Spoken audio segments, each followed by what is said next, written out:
Hello there, you're watching Dansky, the place to be to develop your creative skills and grow as a designer. In this tutorial, we're going to be taking a look at the background eraser tool in Adobe Photoshop. So I've got a photo here of a woman. Now the background eraser tool is particularly useful when you're trying to cut out hair. So what we're going to do is take this photograph here, and we're going to effectively remove the grey background, and then we're going to be able to lay in a background colour of our choice. So effectively, the woman will be on a transparent background. So to start with, we have our layer here, our background layer that is locked. We can double click this, and we'll call this woman. And then in the layers palette, create a new layer. And just drag this underneath. Now if you select the fill tool on the left and just select a nice bright color. It doesn't matter which color it is as long as it's nice and bright, because when we remove this background, the bright color will show through and it makes it much easier to see which bits we've cut out successfully. So let's fill this layer 1 with our bright color, and we'll call this awesome bright color, if I could spell. There we go. So now let's select our woman layer above and just left click and hold on the eraser tool and select background eraser tool. Now you can adjust the size of the brush by using these square brackets. That's the left and right square brackets. So the left square bracket reduces the size and the right square bracket increases the size. So that's very handy for working on something quickly, just to be able to change the size of your brush. And you've got a few different settings here. We want to select the middle one. So the sampling is once. So because our background is all pretty much one color, or very close to one color, when we sample this color, we want to only remove this color. So we don't want to remove any of the skin tones, the purple from the dress or anything else. We just want to sample this grey background and remove that one color. You can select some other options like continuous sampling that will continuously sample from wherever you select, but that will cut into our photo here and we don't want that. We just want to literally take out the background. So let's select sampling once, limits contiguous, that's fine.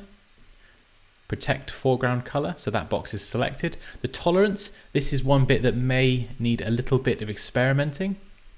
So what the tolerance is, if you have your tolerance set very low, say 5% or 10%, it will be much more strict in what it cuts out, what part of the image it removes. If your tolerance is set very high, for example 50 or 60%, it will remove the background, but it may also remove parts of the image. So let me just demonstrate that. So if we select our tolerance as 5, and we'll left click anywhere on the grey to sample this color, you'll see that it removes this and our yellow background shows through. But there's still quite a lot of grey left that it isn't removing. In fact, it's doing a very poor job of actually cutting out the hair. So we need to adjust that. So again, conversely, let's go up to 60%. So we've set it a lot higher. We'll left click to sample the grey background that we want to remove. And you can see that we've set it now too high and it actually tries to remove parts of the image. So if we set this to 30%, and this may take a bit of trial and error just to find the right tolerance depending on your image. But once you get the tolerance right, you can left click on the grey or your background color and just drag, holding that left click down, not letting go.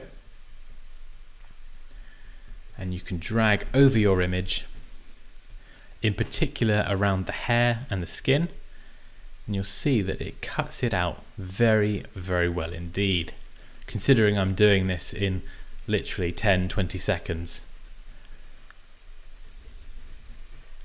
So it's more about getting in the detail around the hair. You can zoom in as you need to and adjust the tolerance for different parts, and you can actually spend quite a lot of time doing this. I'm just doing this very quickly to illustrate how to use this tool. So there we go, we've done most of the work. We can now left click and hold and select the eraser tool and just use that to finish off any loose ends. So the background eraser tool is particularly good for cutting around things like hair very, very specifically. And then we can just go and use the standard eraser tool just to get rid of all these other bits over here. So now we can see how well we've cut this out by our yellow background. We can zoom in a bit. And we can see that it's done a pretty good job of cutting around all those little strands of hair, which would have taken us hours. And if we select our awesome bright color layer, we can press Command U on the Mac or Control U on the PC to bring up our hue and saturation options, and we can adjust the hue and change that color to anything that we like. You can increase the lightness to have that as white or all the way down to black.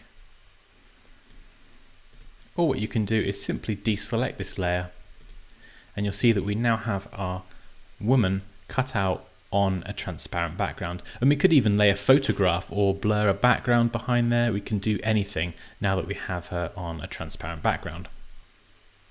And there we go. That's how we can use the background eraser tool in Adobe Photoshop.